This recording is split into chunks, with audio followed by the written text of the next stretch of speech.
Hello, my dear viewers, listeners, and readers. My name is Galina Kay, and I'm the author of Leobela. I hope you enjoy my first chapter as I read it to you this morning. Leobela by Galina Kay, Chapter 1. Mike? I call out. There's no answer. I take a few deep breaths to collect my thoughts. I don't even know where to begin to explain to my brain what I'm seeing with my eyes. I don't think that there has ever been a crime reported in Irene. Mike's living room looks as if it's experienced a robbery. A missing teenager on Earth could mean a kidnapping. But this is not Earth. None of those thoughts make any logical sense here on Mars. The kids and I take a few steps backwards and exit into the hallway outside of Mike's apartment. My mind takes me back to where this story began, 6 weeks ago. L minus 90 minutes and counting, says a voice in my helmet to indicate the time left before launch.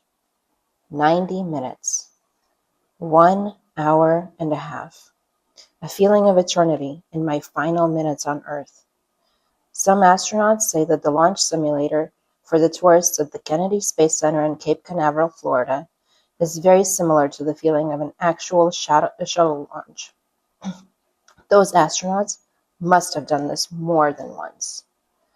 The physical sensations of being strapped down inside of the space shuttle are only a small percent of the feelings I'm experiencing right now. My mind is racing, my heart is pounding, my eyes are watering, and my mouth is dry. Time to breathe. Here we go. I say to myself, inhale, 1, 2, 3, then an affirmation. I am here and now. Now exhale, 1, 2, 3. Inhale again, 1, 2, 3, and another affirmation. I am where and when I want to be. Exhale, 1, 2, 3. 8 more breaths and I'll be able to think straight again. My mind is starting to get more focused and I feel my muscles relaxing. Okay, now, where were we? Right. L minus 80 minutes, my beautiful final minutes on this extraordinary planet before we traverse space and land at our home. The once upon a time red planet turning green right before my eyes. Good job, teacher. Now it's time to do some gentle work with your students. I turn my intercom and begin.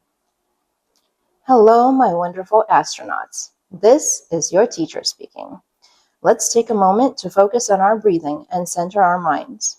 Now please take a nice, gentle breath in. 1, 2, 3. I am here and now. Exhale. 1, 2, 3. My students, my reason for space exploration. On this flight, among my students, there are also my 2 favorite teachers. Watching my own children grow into strong, confident individuals inspires and challenges me.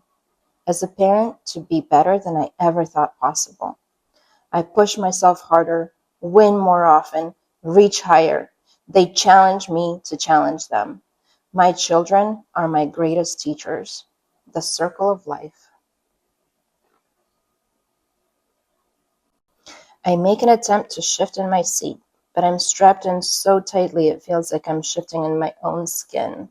I try to imagine what it took to be an astronaut in the first decade of spaceflight. At first, I think of how tight they must have had to have been strapped inside the spaceship. Then my mind wanders to what it must have been like emotionally. In the 1960s, the second half of the 20th century, where everyone, individuals, countries, and even Earth as a whole, were searching for self-identity and the true yet elusively hidden meaning behind it. Self-identity. Self. What a short word to describe the entirety of one's being. The essence, the potential, the purpose, the sincerest of intentions, the deepest of fears. What completes myself? In the evolution of self-awareness, humans learned that studying oneself requires one to be able to step out of the boundaries of the entity that he or she is attempting to define. To truly evaluate the environment, one must step outside of it. For example, to see your home for what it is, you need to move out of it and experience other homes. Many people permanently changed the country they called home, not just once, but twice or even more in their lifetime, a significant change from their ancestors that stayed put for generations and highly valued their roots. My parents' generation, a generation born in the midst of the space race, the midst of self-discovery and taking a risk to tear through your boundaries, fearlessly focused on understanding oneself. Such active movement awoke the crude realization that our cities, nations, and cultures also have self-identity, and this identity is vulnerable to individual self-discovery by means of change. By moving so freely from place to place, openly adopting new traditions, and overcoming the fear of discovering one's existential purpose, humans created a void in the identity of nations, forcing them to take action towards self-discovery. By breaking the boundaries of their confinement, we broke the boundaries of our planet. Future generations are continuing to speed through the space and time to find a better definition of self for all of us. T minus 9 minutes to launch. Says the voice in my helmet, switching from L minus to T minus countdown. This is a trick. It's not actually 9 minutes, it's hold time. There's a reserve of roughly 45 minutes when the T clock gets paused and all the final checks are performed. The switch from L minus countdown to T minus is good news. It means the timer clock has begun. My team is one of 25 ISI, Interplanetary Solar Inhabitant Teams. We are part of the Solar Habitation, Relocation, and Expansion Consortium, or SHREC for short, a consortium focused on inhabiting other planets of our solar system. A prototype habitat was built and tested on the moon 6 years ago. It's a city with a capacity of 150 persons. The current population of LPOC, or Lunar Proof of Concept, is 83. That's 83 people. Some of the experienced families are choosing to relocate to the Mars habitat, where we are headed. Others are starting to come back home to Earth after completing their 5-year-long LPOC mission. The first city on Mars is called Irene. I'm glad that historians were involved in the naming of interplanetary cities. I feel more comfortable knowing that I'm immigrating to a city with a real name rather than an acronym that would inevitably convert the citizens of the city into test subjects of a new interplanetary experiment. The clock starts moving again. Here we go. Now it is truly about 8 minutes to launch. The inevitability of the launch is seeping into my mind and paralyzing my thoughts. Is this really happening? Is it really me? How did I get here? I was raised to be an intelligent woman, reach as high as possible, and seize every opportunity that comes my way. At the same time, a little voice inside my head kept saying, this can happen to anyone else, but not me. Why not me, you might ask? I believe that this is the sort of thinking that is the product of the influence of our linear education with a narrow spotlight focused on the chronological list of events. I guess somewhere deep inside I was afraid that my lifetime is not long enough to see the product of my labor. This false feeling comes from reading history books too fast. History books highlight the stories of people that I like to call lucky geniuses. Their work is impactful immediately and lasts for generations to come. Often, achieving a result like that depends on being at the right place at the right time from birth. Unfortunately, the education system I grew up in not only highlighted the achievements of those people, but also taught us, the students, that any one of us is capable of the same. Now, I know that within a lifetime, there's plenty of time to enjoy the outcomes of my hard work as long as I focus my energy on my strengths. That is a big difference from trying to make your mark in history books. Nonetheless, in doing just that, living my life day after day, not expecting to become famous, my name and my story will be imprinted in history books as the first teacher on Mars and the creator of Leobela. Someday, kids and their parents will read about our mission in their textbooks. As for me, I am here and now. I reached higher than I ever thought possible, and now it is happening to me.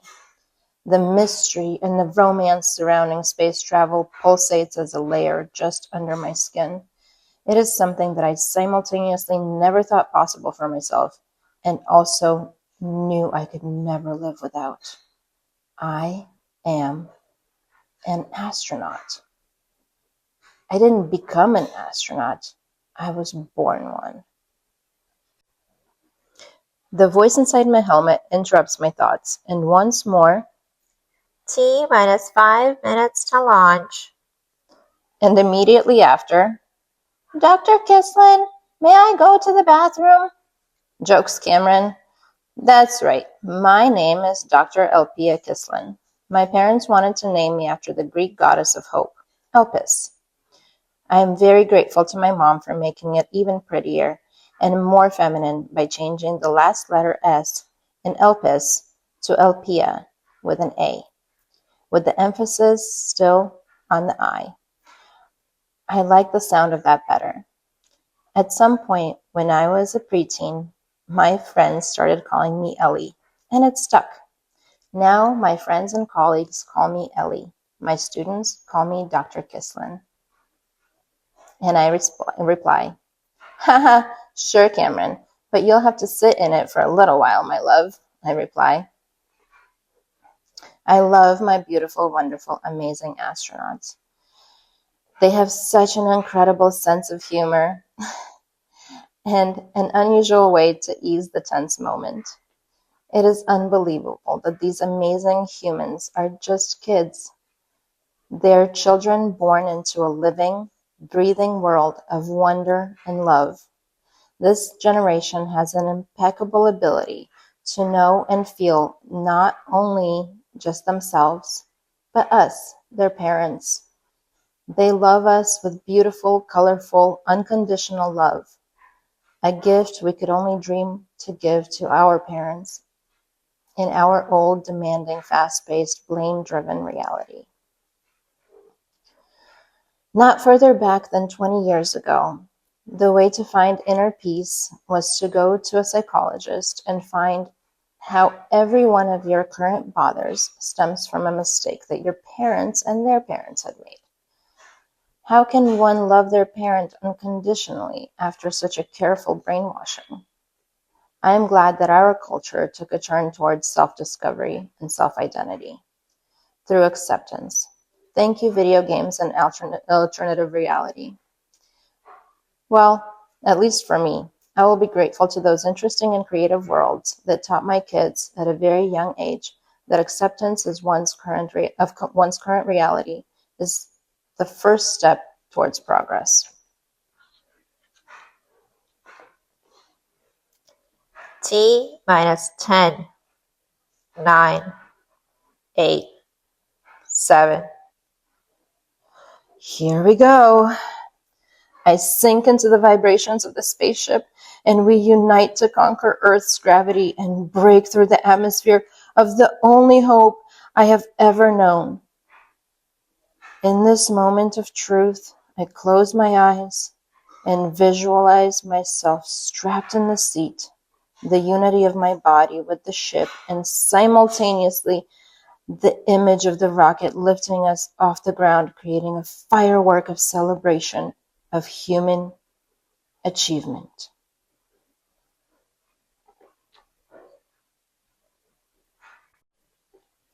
We are on a direct flight from Earth to Mars. It is a 40-day trip, a nice improvement over the 7-month-long flight first tested in the 2020s. 40 days might seem like a long time, but if we consider our vessel's ancestors, the ships that traversed waters on Earth, we can trace back to our history to other times when people lived and worked on ships. For example, 40 days is how long merchant ships were forced to dock outside of European ports, awaiting a period of quarantine to mitigate the spread of the plague and pandemic in the 14th century. As our ship tears through the Earth's atmosphere, the strong vibrations of the spacecraft are replaced by the sudden silence. My body feels lighter, and I start to look around, noticing the ship's stillness, and my eyes can focus again. When I feel like I can speak, I turn on the intercom and I say, "Congratulations, crew. We have made it into outer space." I allow the reality of my words to settle with my students for a moment, and then I continue. Please perform a cognitive body assessment and report back to the group. Cognitive body assessments became the standard for flight crews since the mid-2020s. In preparation for travel, astronauts are trained to refocus their mind towards their inner selves to recognize the inconsistencies and disturbances within their bodies. Once recognized, we're able to address any significant concerns. Most unreported issues are resolved by the body itself over time or instantaneously with the mind's cognitive ability to focus one's mind and energy towards the area of concern in the body. This method of self-healing is very effective for minor physical concerns and psychosomatic pain.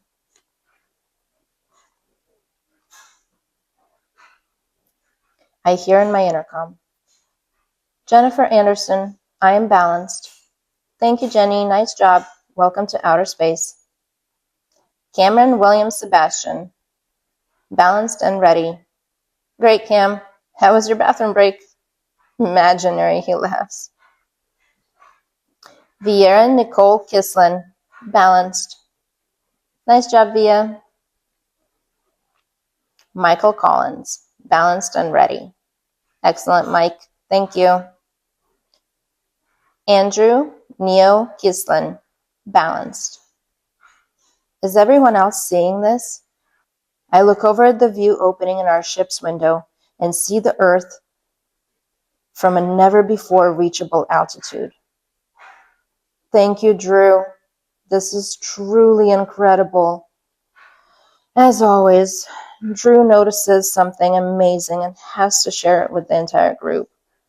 When he was born, I named him Andrew, in the hopes that he would shorten it to Andy. But when he was a baby, he already had his own mind about it. Every time we would call him Andy, he would look right back at us and then say, "Do." That was his first word, and it became his name.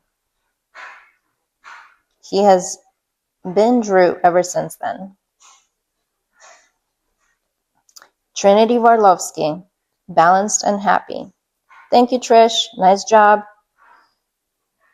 Crew, feel free to release your safety restraints and move around the cabin. Remember to try your initial movements while holding on to attached objects. As always, safety first, I remind my students. Teams like ours, ISI teams, were carefully selected to include young astronauts with a variety of talents and interests. Our teams are meant to come together in Irene and create a new city with a new culture unlike anything Earth has ever experienced.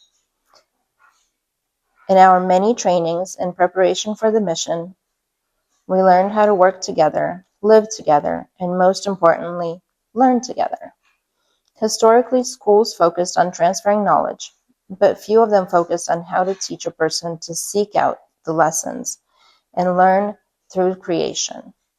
In my evolution as a teacher, I discovered a path toward coeducation, a method I named Leobela, in honor of my grandparents. Leobela encourages students to slow down their learning to a pace that conquers fear of failure. Leobela encourages risk as a driver of opportunity. Leobela breaks the boundaries of fear. Leobela is my ticket to space. Leobela is my family's ticket to Irene Mars. Thank you, Leobela. Thank you to my family who encouraged me to learn without fear of failure. Thank you. I unstrap my belts and start to move around in my seat. My movements have to be slow and smooth. The body feels very different in weightlessness. On one hand, very little effort is required for movement. On the other, it takes effort to stay still. I focus on my body's movements and the effort put forth by my large muscles. I need to get used to this feeling. Remember, acceptance of your new reality is the key to progress. If I want to learn how to maneuver my body in a weightless reality, I need to slow down my thoughts and allow my body to speak to me. The body's language is its ability to touch and feel. This is a very slow language and requires quiet attention from our minds. I allow this process to flow through my body and mind and become part of myself.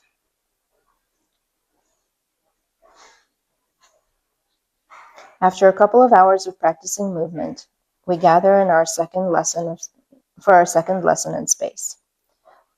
Our flight is going to last 40 days, and we have structured learning schedules twice each day for 1 to 2 hours each session.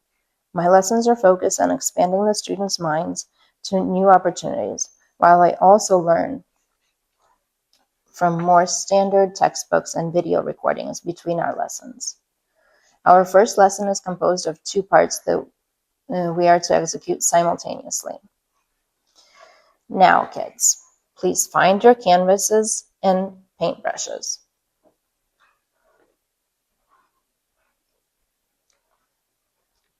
These art tools were created especially for our trip. The paintbrushes are fixed onto the back of the canvas and are already filled with quick-drying paint.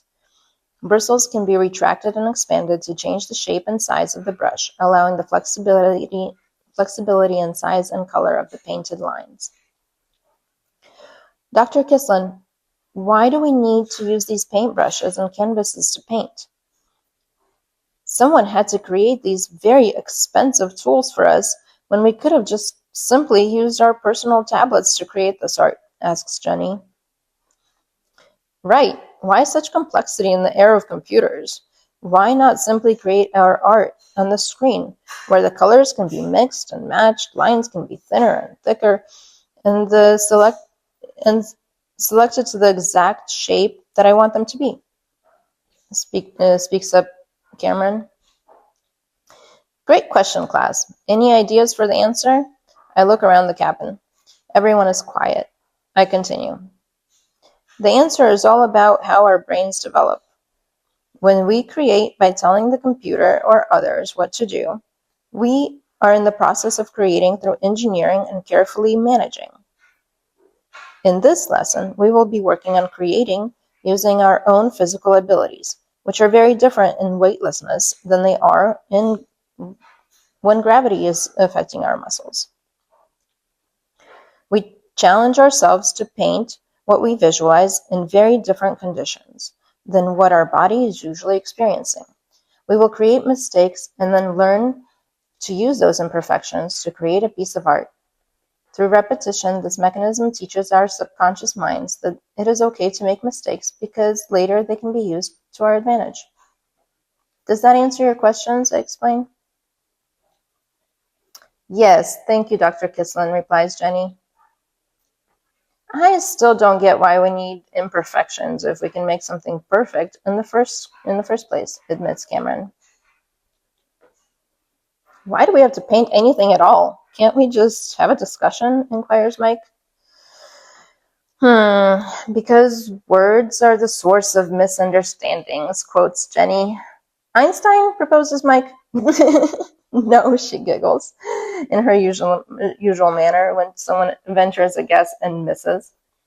Antoine de Saint-Exupéry, she states slowly with the perfect French pronunciation.